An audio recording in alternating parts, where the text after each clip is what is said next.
Okay, welcome to the bridge. Chaniece is an American who's lived in China for a decade. She now resides in Shanghai and shares her experiences of living in China on X at This is Chaniece, Chaniecen on YouTube at This is Chaniece. She is also fluent in Chinese and offers tips on learning the language and advice for vegans and vegetarians in China, as well as commenting on trending topics in China. Welcome to the bridge.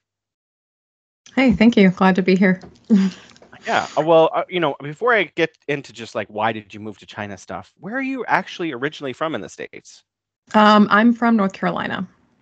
Oh, okay. Have you moved around a lot or just all in North Carolina? All in North Carolina. I just want to full disclosure, I've never even been to the East Coast. I've only been to California, Nevada, Oregon, Washington, and Washington. That's it.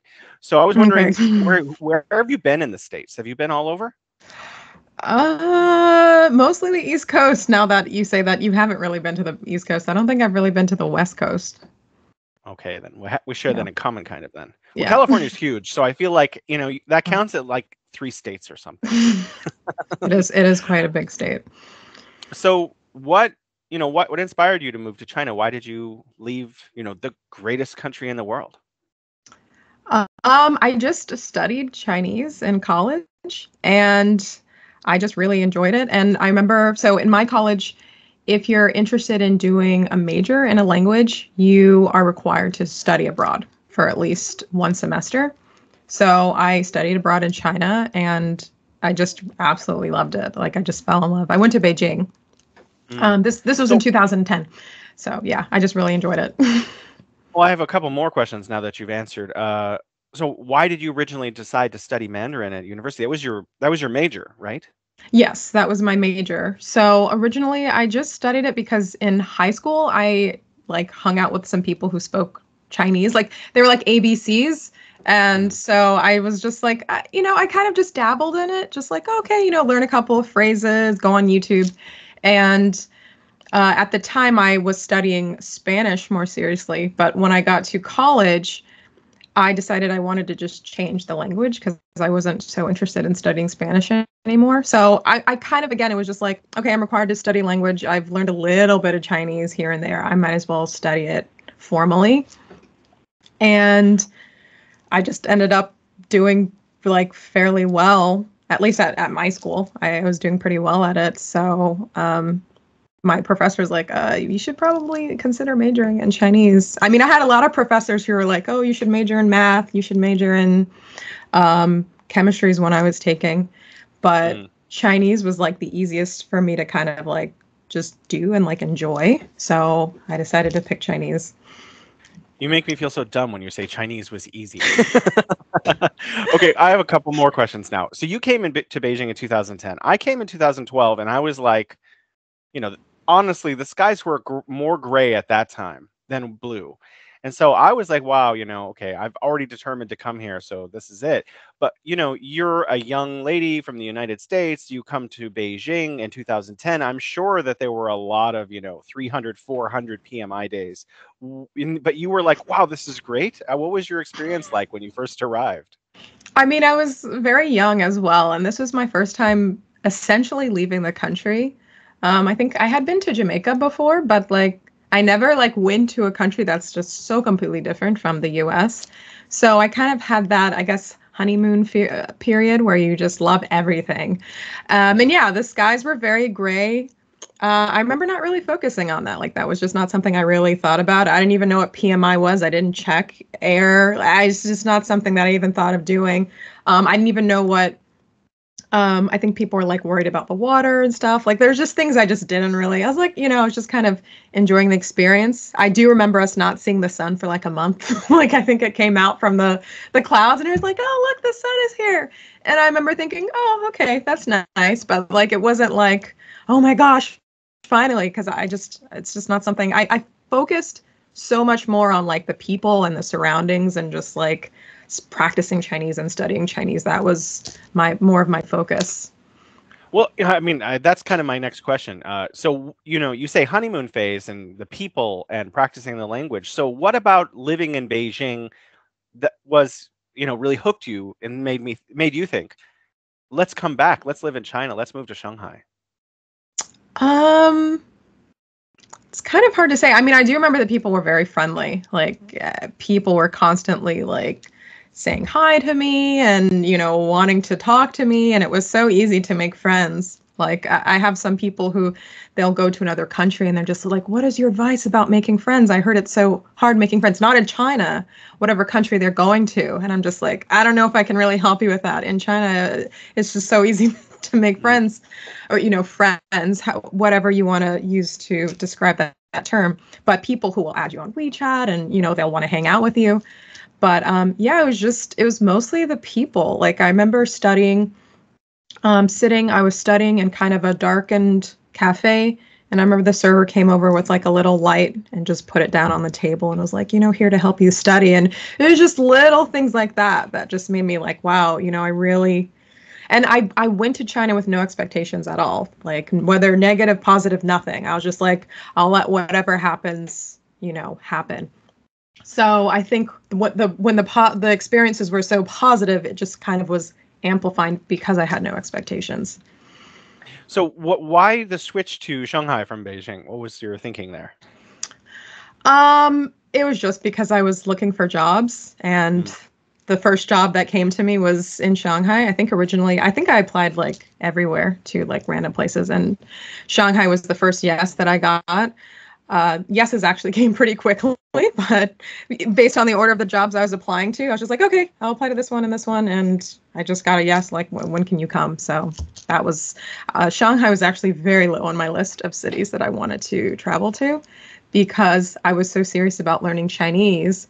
I didn't want, kind of I don't want to call it Westernification, I guess, like internationalness of Shanghai to kind of pull me away from my goal, which was to improve my Chinese. So that was something I was worried about. But again, came with an open mind, just see what would happen. Well, you stayed in Shanghai for a decade, if I understand correctly. So yes, clearly you must like the city. Otherwise, you would have moved. So yeah. What about Shanghai kept you there? I think it's just I came here. And, as I learned more about the city, I started building connections with people. I started building a community and you just get comfortable and you just stay because, all of the experiences that you've built. And I mean, we have like a community here. We have a vegan community here. And like there's other smaller groups that I'm a part of here. So it kind of gets you to stay because it's like, when you just settle down in a place, and you get a job, you get, your community, and then you're just like, okay, this is nice. What kept me here? I don't know. I guess, again, the people, there's a lot of convenience here when it comes to, food and imported goods and things like this. And Shanghai's just very beautiful. Like, I really love, whenever I take videos and post it online, people are like, wow, there's a lot of greenery, which I really appreciate as well. Even though it's like a big city, you can still walk around and see big trees. There's so many forests here. So, but at the same time, you get the convenience of a city. Like if you want to go to different restaurants or explore, we went to like a VR immersive reality experience thing the other day, which was really awesome. I was like, wow, there's really so much that Shanghai has to offer. So that's probably what has kept me here as well. I heard there's one of those here in Chijoba, so I want to go back and check that out. I usually don't go to that side of the city anymore, but I've heard so much about these. They're popping up in Japan and the United States and a couple of places in China, and so I want to have this experience too. I hope you made a video. Then I could like maybe it'd be worth it. I could see your video and say, oh, should I go to Shanghai for this? So I would like you to could you compare 2010 China or 2012 China to now? How are things different? Because we were talking about the skies previously being gray. I'm looking out the window here in Beijing, it's blue, and that's pretty much all it is now. So how has your experience been? What have you noticed change? In Shanghai specifically, I guess one change I can say is, so when I first got to Shanghai, I was very paranoid about buying like a scooter or bike because they were just being stolen left and right. Mm-hmm. Batteries were being stolen from, you just see a scooter at night walking around, the seat is popped open and the battery, either the person took the battery in to charge it or the battery has been stolen. Mm-hmm.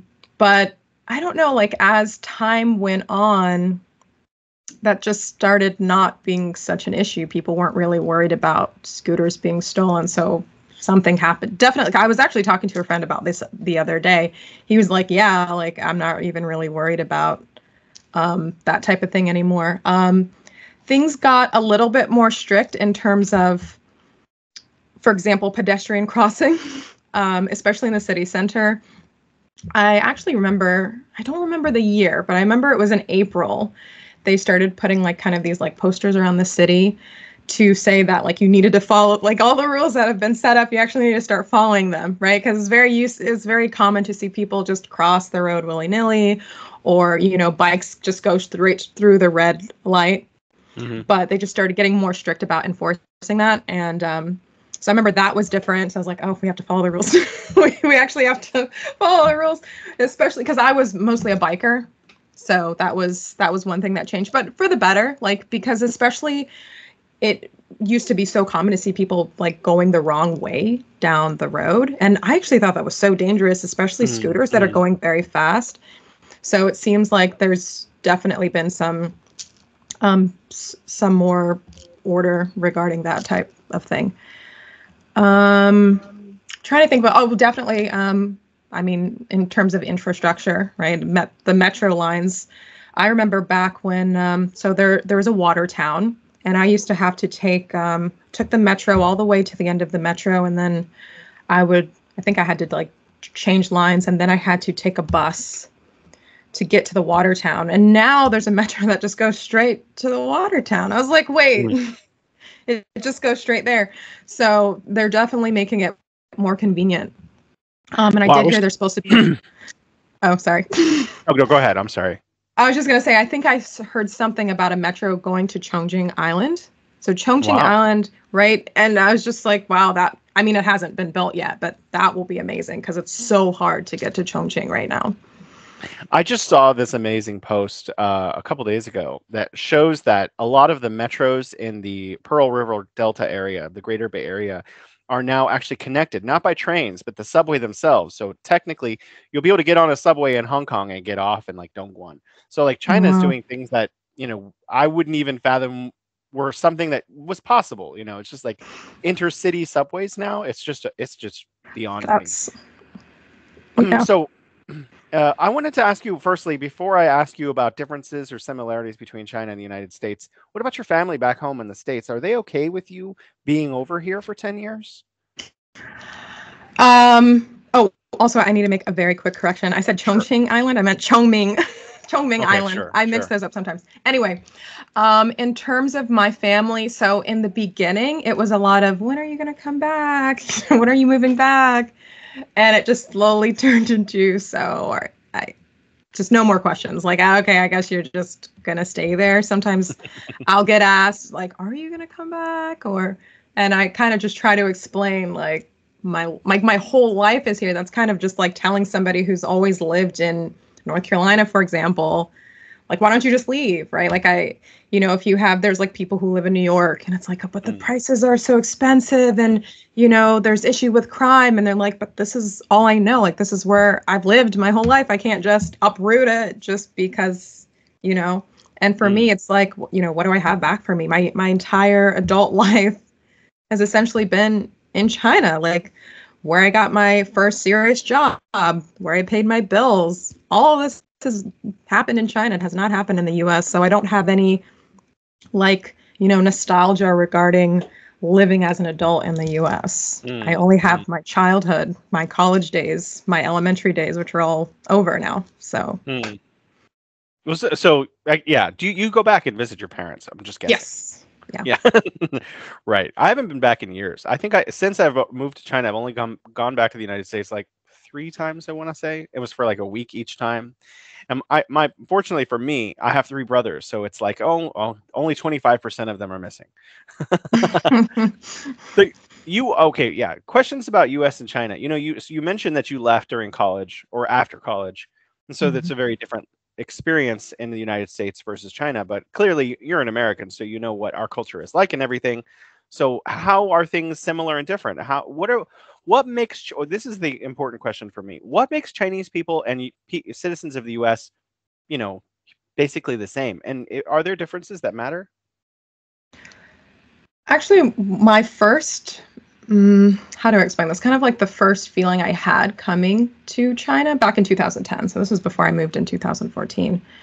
Is at least regarding students, I was like, oh, they're just like my friends back home. Like I didn't really see a big difference. And for me, that was actually the more surprising thing, not so much focusing on the differences, but like, oh, like even, for example, I knew a group of theater kids who would perform and they acted just like their personalities were just like the theater kids that I knew back in my high school. And, you know, they'd make similar jokes. Cause I remember being like worried, like, oh, are we gonna be able to joke about the same things? Are they going to get my humor? Am I going to get their humor? And then I just came to the realization, oh, they're just like us. Like it's just a different country, which I guess you have this epiphany when you're traveling outside of your country for the first time. But of course, there are differences. Some of the biggest differences that caught me off guard were sharing food. I think I had known about this, but I was just like, oh, I don't really want, you know, and also being, you know, vegan, you know, I'm like, oh, I don't really want people like putting their chopsticks and, you know, but I guess it's something over time I just got used to it and I started to enjoy it more because you can eat more food or Right. you can try more dishes, I guess is the best way to say that. The other thing was people asking about like, oh, what cars do your parents drive? Or, you know, like asking specific, you know, how big is your house? Like kind of these really personal questions. Even sometimes now still in the elevator, I'll have someone delivering something and they'll be like, oh, is this your apartment or are you renting? Like, you know, it's like they're trying to put you in a box, like, you know, how much money does this person have? Or, you know, what level of society is this person at? You know, they kind of want to know how much is your salary. So that was surprising. And I think the last thing was showing one of my friends like my phone, like, oh, here's a picture. And then she just started swiping through my pictures. I was like, wait, what are you doing? So, you know, kind of like, I guess it's considered like kind of, you know, privacy is not as sacred in some ways, especially in between colleagues when you're in college. But yeah, that's common that people be like, oh yeah, you can keep swiping. I have other pictures. And I'm just like, I'm not used to that at all. So yeah, those are initial impressions. You know, the sharing food thing doesn't bother me. It's like just different. It's basically the same and different because you just eat what you want. But the part of that still surprises me is that when people take food and put it on your plate, then I'm like, yeah. I'm not sure I wanted this, but now I feel somehow obligated to eat this. Like it's very strange. Yeah, very So common. you're fluent in Chinese and you do offer suggestions on your YouTube channel at This is Chaniece, how to learn languages better. So could you give us some tips right now? How can say let's talk about absolute beginners, just for those people out there who are like, oh gosh, I want to learn Chinese, but I'm intimidated. How should someone go about getting started, and what can they do to excel? Getting started. I mean, the way I did, I always just tell people what I did, which is you just have fun with it. Like, don't make it so serious. You can go find, you know, how to say different phrases, how to say different words, because I feel like if you start immediately with like learning it the proper way, you might either lose interest or get bored.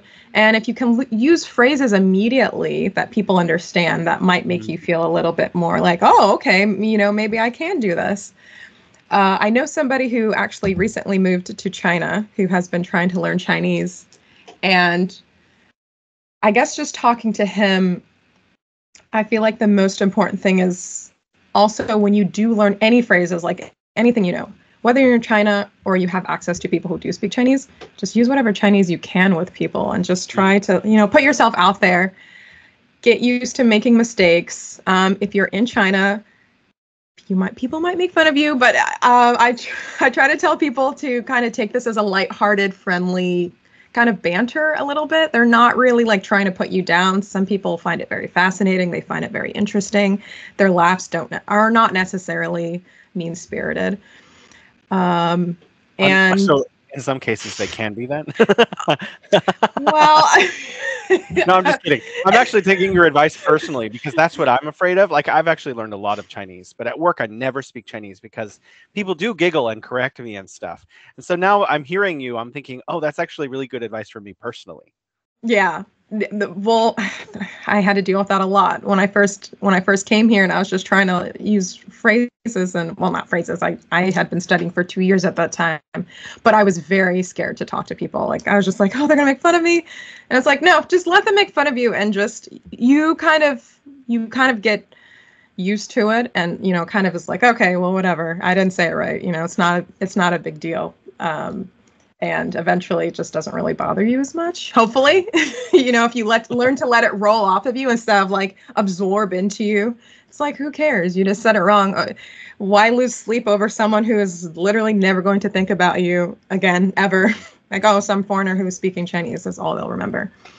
But yeah, have fun with it. And then I also recommend, if you have the ability to put yourself in the environment, either watching TV shows or find a group of people, as well as some type of structured course. I do recommend some type of structured course, whether it's just like a book or if you can get a tutor. You want to put both of them together, because what I notice is people either do no course at all and just try to figure it out all themselves, which is fine.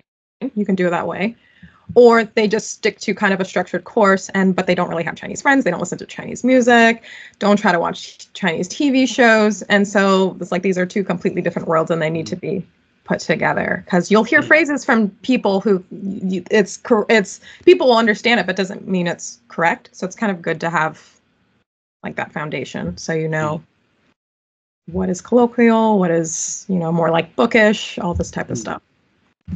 Well, I wanted to ask about your travels in China. You clearly have been to Beijing and Shanghai. What other cities throughout China have you visited, and what cities are on your list that you haven't visited yet, and why? I have been to Suzhou, Nanjing, Hangzhou, mostly because they're so easy to get to from Shanghai on the Gaotie.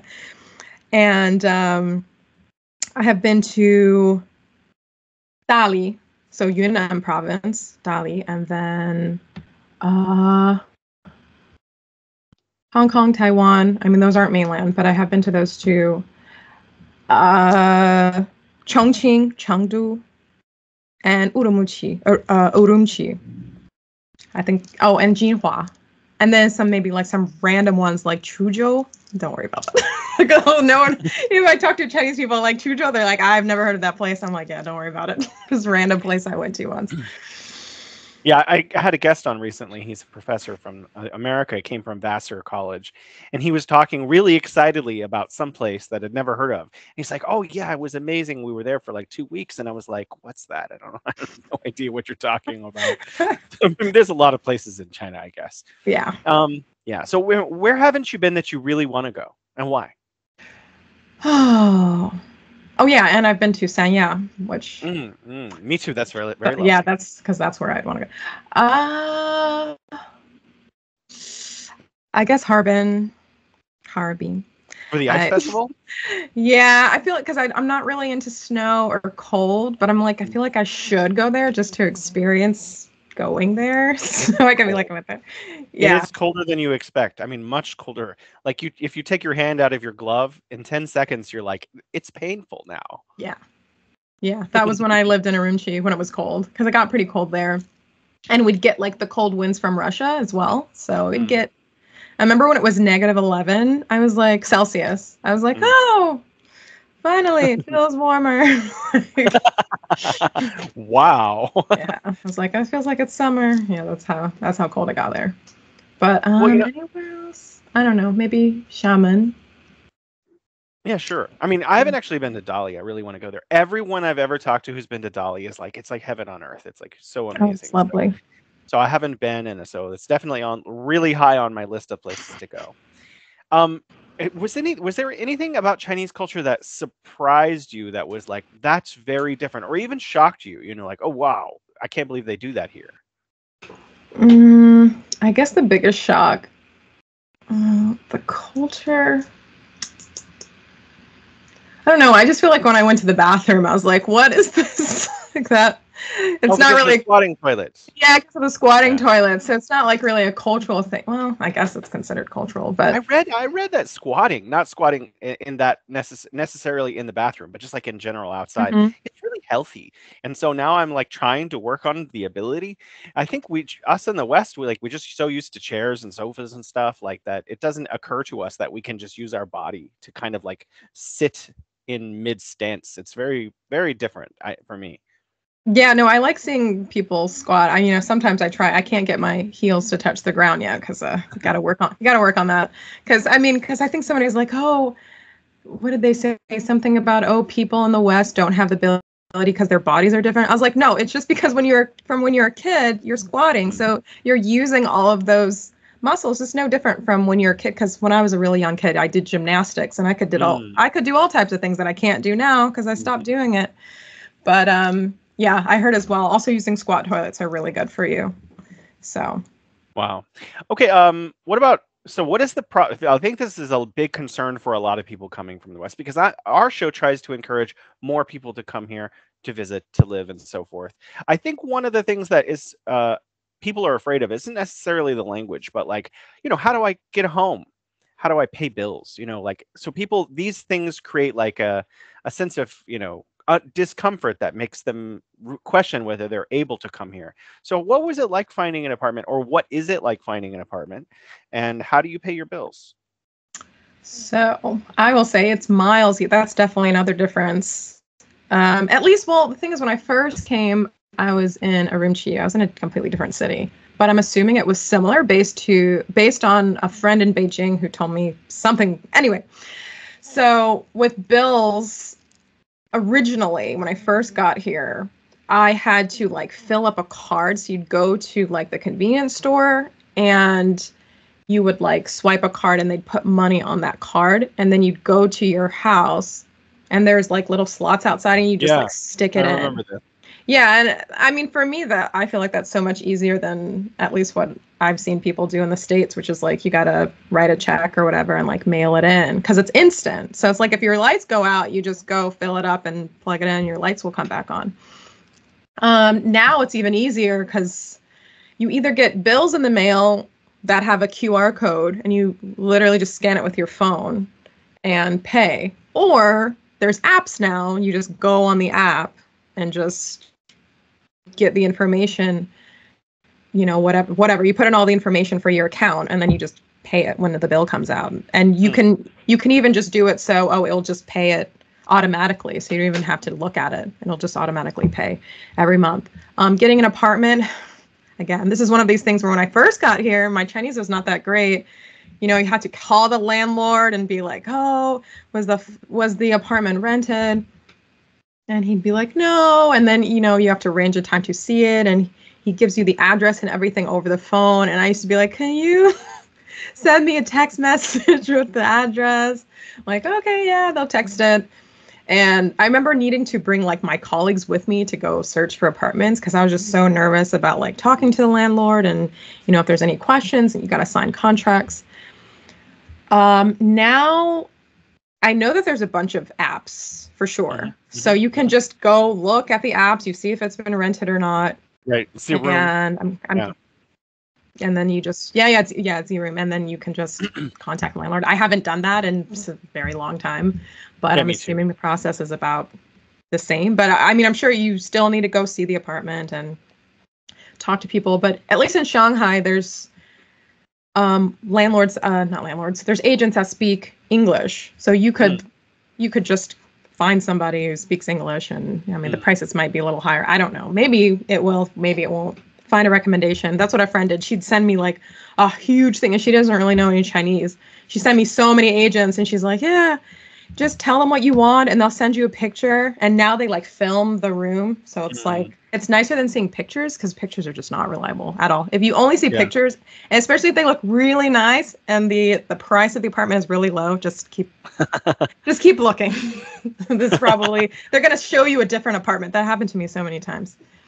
But if you know English, you should be able to find an apartment without any. I know plenty of people Yeah, who barely speak any Chinese, and they have no problem finding a partner. Well, the great thing about using an app like Z-Room is that you can use WeChat to translate. You take a picture of Oh. the page, and then you can translate on WeChat. So, yeah, I mean, I think it is challenging. I haven't also not been through this experience recently because I'm now living in like a hotel that's like permanent style hotel, Mm-hmm. and I also own a home now. So, but Yeah. yeah, you know what's really cool about my home is I don't have to pay online or anything. There's actually a downstairs office that's always open 24 hours, and all of my bills go through there. So if I just walk up and say, how's water doing? Do I need to add water? And then just add some right there. I wanted to ask you about holidays. Obviously, Mm-hmm. Christmas is the big U.S. holiday that everyone celebrates, and it's gigantic. Even if for people who are not into the whole religious side of it, it's just a huge time to have time off and so forth. What's that like in China? Do people celebrate Christmas in China, or do you celebrate Chinese holidays? And if so, what Chinese holidays do you like the most and why? So in terms of Christmas, I feel like I see a few people celebrate in Shanghai, but it's not, again, I don't think it's like serious. It's probably equivalent of when people in the US celebrate like Cinco de Mayo or like St. Patrick's Day. Like it's just like, oh, this kind of fun thing that we can just do. Like you'll see Christmas decorations and stuff, but I feel like it's more for like the consumerism side, right? To kind of get the spirit of, oh, something happening. Oh, buy this cool thing, right? I did walk by, if you go to Yuan Garden, there's like these huge Christmas markets. Like you just go in and it's just, I was like, this is wild. Like, so if you feel like you don't have enough Christmas spirit, go out to Yuan Garden. But, I'll see, I think, a couple of families, I'll, see their house. They'll have like a tree set up and sometimes they'll get presents. So, but in terms of Chinese holidays, so at first I didn't really celebrate any. They were kind of just, oh, I don't have to work. I don't have to work. Okay, I don't have to work again. All right, wow, there's a lot of these holidays coming one after the other. But now the ones I take most seriously, because my husband is Chinese, is the Chinese New Year. So we'll just go to visit his family. So that one's fun because I get to go. Like any holiday where somebody takes me to go see their family is my favorite holiday. Mm-hmm. Even if it's boring. It's like usually it's just eating and you sit around, there's not like, people kind of picture, dragon dancing or whatever. And, and it's like fireworks, I don't even see fireworks every time sometimes, or you'll hear the fireworks off in the distance, but it's different because like for us, right, 4th of July, you go and just like see the fireworks. But Chinese New Year, no, it's like, oh, I hear it. I think once we were walking around for like 30 minutes trying to find the fireworks. I was like, okay, forget it. Just go back home. But I like watching because they have like the Chinese New Year program. What? You could buy them yourself, and then you could just don't have to look for them. That's true. You do see people like on the side of the street, like just setting them off. I think I saw that once, and we just stood there and watched them. That was actually kind of fun. But yeah, and watching the gala, the spring festival gala, that's nice. Kind of turns into background noise, but every once in a while I'll tune in like, oh, okay, this cute little skit. I like the little skits where they're performing. Yeah, you must have really good Chinese if you can understand those skits. My favorite are the dances and the music because I don't have to know the language to enjoy them. Yeah, that's true. Well, I mean, okay, what do you find most challenging about living in China? Or is there anything challenging left for you? Have you just mastered the life in China? I mean, definitely when I first came, the obvious one is language was challenging because it's different when, oh, well, someone doesn't know this. I don't know how to say this, but this person speaks English. I'll just say it in English. Like, no. What if you're not in that situation? You can't express yourself at all. You almost feel like, you're. Right. And people talk about two different personalities, but for me, I only had a different personality because I couldn't express myself fully. So once I got the ability to express myself fully, my personality went back to my normal personality. But yeah, that and yeah, the people laughing at you thing. That was challenging. And people kind of like pointing at you at the street like a foreigner, or like for me, like, oh, African, or like Black person. That was sort of like, I was like, I I have a wish you could. I have a routine with that now. When Oh it's yeah. usually a child or an older person. So especially Yes. when it's a child and they say, "Mama, Mama, why?" I always just say, "Where?" Sayonara, sayonara. And then they're like very, very confused, like what just happened. That's funny. I So like that. I wanted to ask you about healthcare. So I mean, you only left the United States when you were 21 or 22. I'm guessing about there when you finished college. So maybe you haven't had a lot of experiences with healthcare in the U.S. But I think we can both agree that it's expensive. So Yes. how has your experience been like with healthcare? What do you see as positive? What do you see as challenging or difficult? How would you compare the two if you had to? I mean, definitely if your Chinese is not that great, it can be a little bit intimidating if you want to go to a hospital. The most comfortable option is to go to like international hospital or like a private clinic where they can speak some English. There are some public hospitals, I guess they're called translate as public hospitals, where they do have English service, but I think you need to call and like ask, and they can provide you with that. But in general, I would say, I mean, obviously it's much cheaper. I don't have that much Hmm. experience. Good. You're I mean, very I've done healthy. like routine check. I mean, when I was, well, I mean, I think, a company I worked for, you had to do like a routine check every year, and there's not really, I don't think we had to pay for that. I think the company paid for that. They kind of just send you there, and you go through this like, you go into one room, and they're like, check your eye, okay, good, go to the next room, and they like check your heart, like, okay, go to the next room, like it's kind of like a factory thing Yeah. going on. Like, they're like, okay, you're healthy. Here you go. Here's your results. Though the only experience I had firsthand was when a scooter driver crashed into me. It wasn't like a super hard collision. It was Mm. sort of like we were both braking and then collided. Mm. And at first I thought I was fine. And then I was like, okay, you can go. I'm okay. And then I realized I couldn't walk. And I was like, Uh-oh. I cannot walk. This is not good. There was a hospital literally like right next to me. So I walked in and she's like, we're closed. And I was like, wait, what? Maybe my Chinese was not good, but she was basically like, no one can help you right now. I was like, okay, I thought you guys are a hospital. How does that work? But then I actually don't remember the events that led up to me going to another hospital, but there were some random people on the street. I think like three guys, and they like all took me to this other place. Wow, that's very nice and friendly. Yeah, I think I looked very like, help! I don't know what I'm doing right now. My leg, I can't walk. Yeah, I think I looked quite distraught, so I had some people help me. If you were And having difficulty walking and you barely speaking Chinese, my assumption would be like, is this lady drunk? Like, what's going on here? but yeah, they took me to the hospital, and I remember I paid, I think it was like 120 to 200 RMB. Like it was barely like converted to USD is like what, 20, $30. Not Yeah. that much at all. Not even $20. Oh, You know, maybe a little bit. well, that sounds reasonable.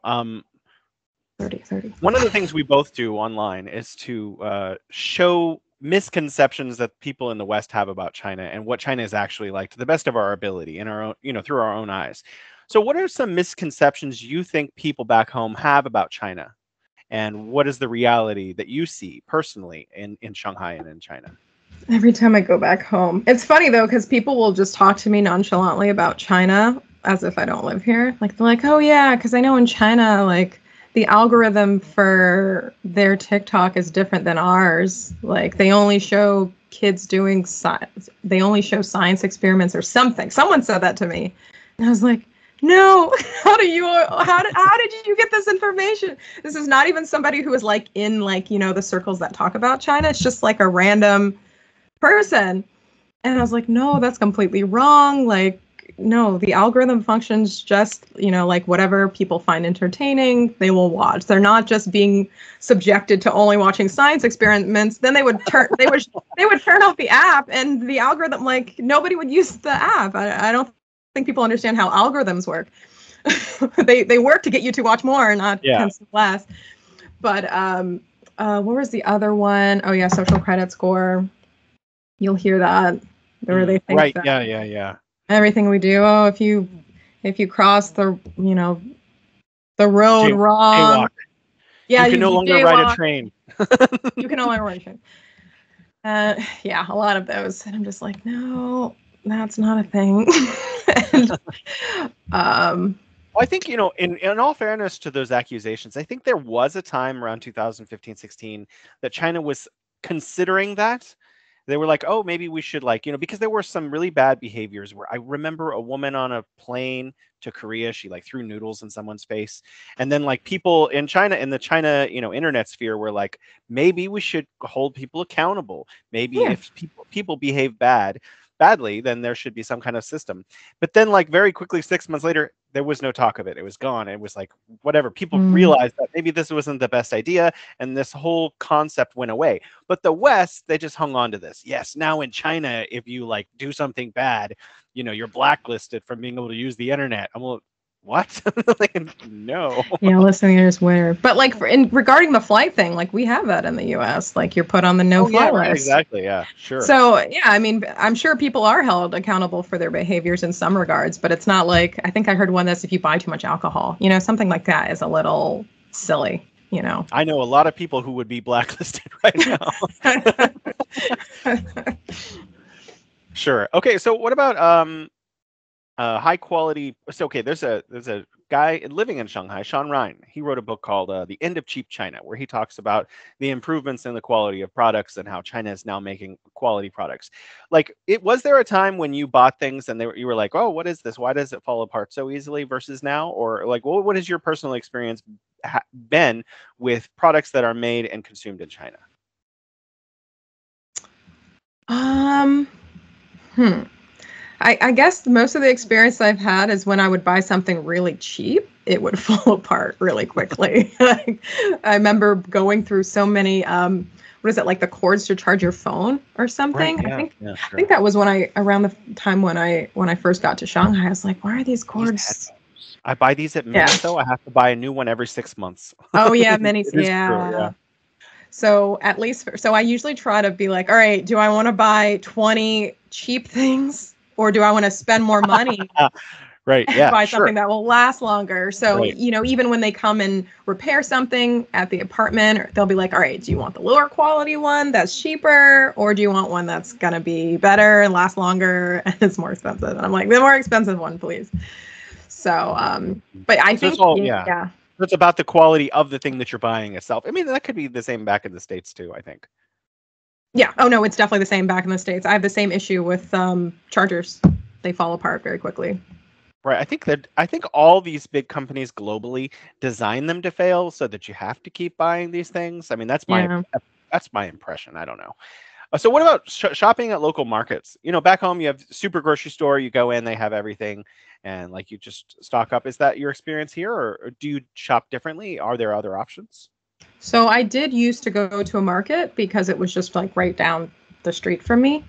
Now I don't because I think it's not as convenient. So I end up going to just Hema, which is just a chain grocery store that's very popular. But I really liked going to the market but for me it was a little daunting at first because if you don't want to get ripped off, you kind of need to know how much things should cost. But that kind of means going to the store like often or going to the market often or like going with somebody who typically goes so they can tell you, oh no, this is too much.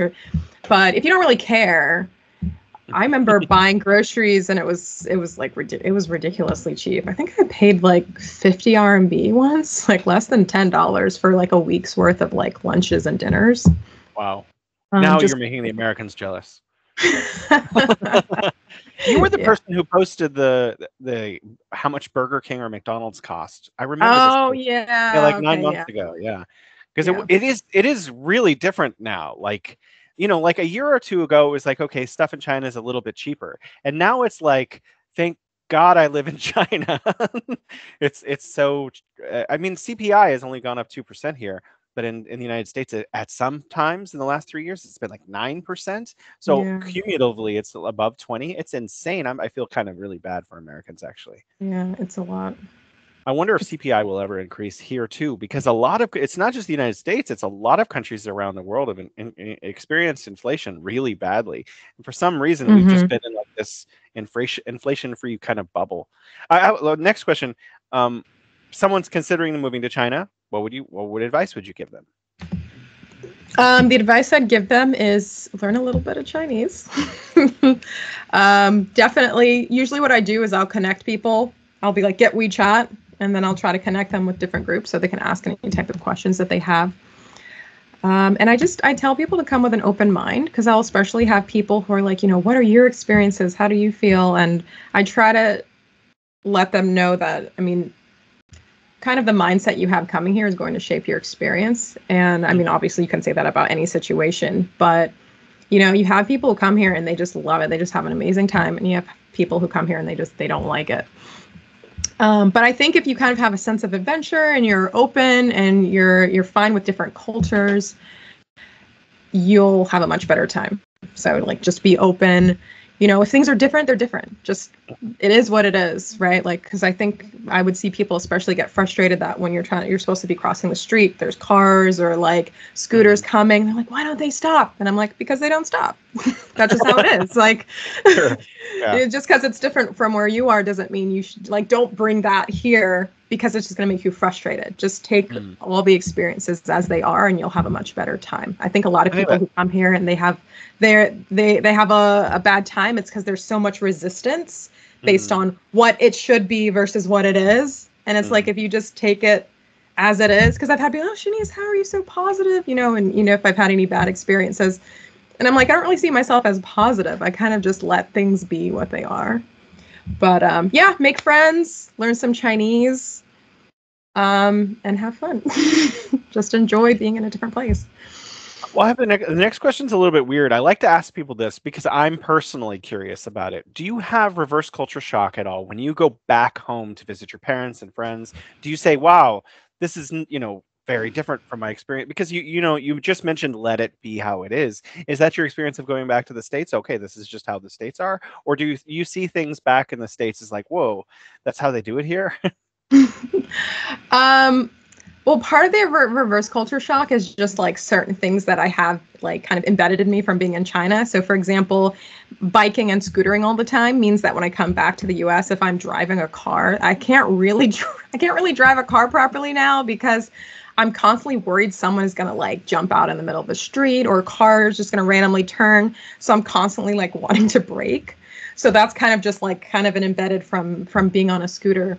Other things, yes, for me, I kind of do just have a let it be how it is thing. Like, okay, it's more convenient, of course, to be able to just use your phone and pay. I know Apple Pay is becoming more of a thing, and I think some other things. But for me, I'm just like, all right, I have to bring, if I want to get alcohol in a restaurant, I have to remember to bring my wallet and bring my ID. There's so many times where I was like, forget it. I don't even really drink much when I go back. So I don't want to be bothered with my wallet. I'm always scared I'm going to lose my wallet too, which is something I never had to worry about. And for me, it's like when I go back, it's just exactly the same. Like there's not really that many changes. So there's no like, oh my gosh, it's still like this. It's just like, oh, okay. It's still like this. Like nothing has really changed. And like, I'm from North Carolina, so I go back to my hometown and I'm like, oh, it's basically the same as when I was a kid. Like maybe there's, a new parking lot somewhere, but for the most part, everything's the same. The buildings look the same. Transportation's the same. I think buses were a little better. I went back and I was like, oh, wow, like I can take buses, and I have an app where I can see when the next bus is going to come. That was nice, because usually, that's one thing you don't really get to appreciate as much when you go back to the U.S. is transportation. So I'm stuck at home, can't leave. I can only like walk or bike. So, but anyway. I think that's, I've been learning more and more about economics, and all these things we learn early, but they're starting to hit home more. Like the United States is a developed country. So that's why things, when they change, it's very incremental. And, we're in a developing country. So things constantly changing and changing and changing. I think China eventually will get to the same kind of place where China's like settled and it's just the same. I'm just waiting for that. It'll probably be 10 or 20 years, but that'll be interesting when China's sort of like, that's just how China is now. Okay, vegan and vegetarian. I think that, increasingly back home, there's a lot of vegans and vegetarians, and there's more in China, but still not nearly as much as in the West. So, how is the experience of being vegan, vegetarian? What special challenges do you face? And like, what do you do when you, for example, go out for chua? So, regarding being vegan and vegetarian, I just try to remind people that there's a very big Buddhist population in China. And so almost well, I don't want to say every city because I don't think all of them, but pretty much most of the cities, especially if it's a big city, if you search for like a vegan or vegetarian restaurant, you will find one. Like, it's not very difficult. So especially living in Shanghai, we have over like 100 vegetarian restaurants, and most vegetarian restaurants are by default vegan in China because of Buddhist influence. So usually there's no egg. Generally speaking, there's no milk. Some restaurants will have milk, but there definitely will usually not be any egg. Or if you go to a temple and you want to get food, that's fine as well. If I'm just going to a regular traditional restaurant and ordering, you just tell them don't add any lard, don't add any meat, and you have to say no meat, not even a little bit, not even a little bit, and kind of tell them. I used to tell people I was Buddhist, so I was just like, oh, I'm Buddhist, and then they're like, oh, okay, but then they'll say, oh, can you have garlic? Because Buddhists, they don't eat garlic and leeks, and I'd be like, oh no, but garlic is okay. they don't really know. They're like, oh, okay. I remember I did a cooking class once for this group of people, and I added, I think it was like onion or garlic, and everyone's like, oh, like they're just so surprised because they weren't, they weren't Buddhist or anything, but they're just like, what? She's vegetarian? I don't understand. So that's kind of an interesting difference. But for chua, you just get the veggies, just get the vegetables. I haven't done that in a long time. I mostly did that when I was like first came here, but also you can just go to a vegetarian restaurant and just order. So it sounds like mostly go to vegetarian restaurants. Yeah. But I mean, you obviously do have to go to restaurants where you go with other people who are like, hey, there's a great burger joint or taco joint that's really popular right now. So when you do that, you just have to tell them no meat and I'm a Buddhist or whatever. my wife is actually a Buddhist, and I remember she's gone through phases. And she went through a very intense phase where her beliefs were very, very, very strong. And she was like, you can't eat garlic anymore, Jason. And I was like, why?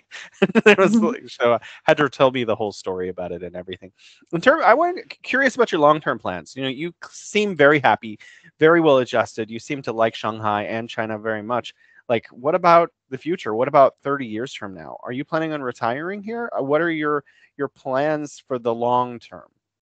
So I was actually talking to a friend about this, and for me, my answer is, well, it depends on China, because it would be nice if they made it like easier for people who especially like China. We've been here for like over 10 years to be able to kind of like get permanent residency. So I think what ends up happening is a lot of people, they get to, for example, if they're tied to a work visa, right? They get to like 60 years old and now they're told you got to leave. Like, we can't give you a visa anymore. And if they're not tied to China, like thankfully I'm tied to China through my husband. Right. However, you can get a green card because of him. Yeah. But I have to think in the back of my mind, because I'm a realistic person, what if it didn't work out between us, right? Then what are my options? What if I had to go back? I have news for you. Because if you get a green card, whatever happens after that, as long as you keep renewing your green card, it doesn't matter how you got it. Oh, okay. Okay. Don't tell him I told you that. Yeah, I won't tell him. Okay. All right. That makes me feel a little bit better. But yeah. But I've always wanted to go to Dali, like Yunnan. When I went there, I was like, I want to grow old here like this. It was beautiful. I think I posted it on Twitter, and people were like, oh, you have to make sure you're near a good hospital, though. Because obviously, when you get old, you're going to have a lot of problems. I was like, oh, yeah, that's true. Okay. I'll think about that. But I really want to live in a place like Dali. It's just so beautiful and chill. Last question. Not everyone can travel to China. We have a lot of folks back home, their full-time jobs or whatever it is. How can people back home understand China better without coming here? Without coming here, I'd say the best course of action would be to talk to people who actually live here. But obviously you need to be careful with that. I think it's important to get both sides. I mean, if there's people who are constantly talking bad about it and there's people who are constantly talking good about it, then listen to both people and see, like, okay, are there any similarities? Are there any differences? Are they completely on complete opposite side of the spectrum and don't really, mesh at all? Talk to people, speaking to people who don't really have any type of social influence would be a good idea. So like people who have no stake. And so, for example, people who have these huge channels with hundreds of thousands or millions of subscribers, whether they're talking positively or negatively, they kind of have a motive to do so, right? Like, you can't speak positively and then one day you have a negative experience and broadcast it to the people who only expect positive experiences. So, for example, talking to people in forums, talking to people online, talking to people in WeChat groups, and just get a broad sense of what it's actually like here. And, go look for small YouTubers, small people who are posting on social media. You'll generally get, look for more objective experiences. If everything someone says is always positive or always negative, kind of, take it with a grain of salt. Yeah. Last question. I'm sorry. I said that was the last question. I want to ask one more philosophical question. Obviously, we're both from the United States. We both live in China. So we have a vested stake in Sino-U.S. relations being good. What can people in the United States and China do to maintain healthy intercultural, international relations, in your opinion? Just work on understanding the other culture, instead of, we've kind of become this whole bubble of, everyone on this side of the spectrum or everyone on this side of the spectrum, and everyone's just cut off from each other. Everything's polarizing now, and there's less of the need to look at things with an open mind and, think, based on your own feeling instead of what somebody told you. But yeah, I just think just being open, like for me, coming to China, speaking to Chinese people, learning Chinese, especially if you have the ability to do so, learn the other language, whether you're a Chinese person, learn English. If you're an American, learn some Chinese. And, I like to look at people's lives, like just people living day-to-day lives. An IE who lives in a van, a kid who's in high school, and just see people as people and kind of facilitate the sense of us being the same instead of constantly looking at our differences. And so that allows you to accept the differences more because you realize, instead of this is some alien person that I want nothing to do with, or, reducing people to animals or whatever it is, see them as people first, and then go ahead and notice the differences and do so with an open mind. We really need to get rid of this polarization. It's really, it's not very helpful for either side. There's not going to be any good result out of being completely negative on either side. So it's important that we come to some type of understanding in the middle. Thank you so much for your time. Yes, thank you for having me.